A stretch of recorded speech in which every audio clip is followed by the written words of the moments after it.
தரங்கம்பாடி மற்றும் சுற்றுவட்டார பகுதியில் பரவலாக மழை, குளிர்ச்சியான சூழல் நிலவுவதால் பொதுமக்கள் மகிழ்ச்சி. தமிழக கடலோர பகுதிகளுக்கு அப்பால் தென்மேற்கு வங்கக்கடல் பகுதியில் வளிமண்டல கீழடுக்கு சுழற்சி நிலவுவதன் காரணமாக தமிழகத்தில் மயிலாடுதுறை மாவட்டம் உள்ளிட்ட 9 மாவட்டங்களில் கனமழை பெய்ய வாய்ப்புள்ளதாக வானிலை ஆய்வு மையம் தெரிவித்திருந்தது.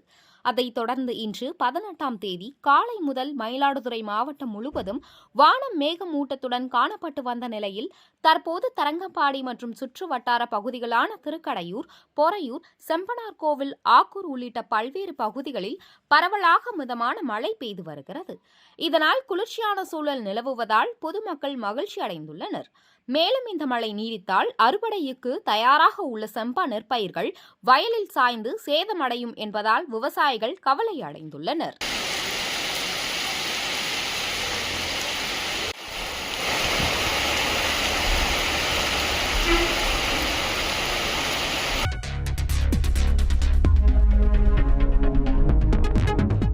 செய்திகளை உடனுக்குடன் தெரிந்து கொள்ள வேதா நியூஸ் டைம் சேனலை சப்ஸ்கிரைப் பண்ணுங்க.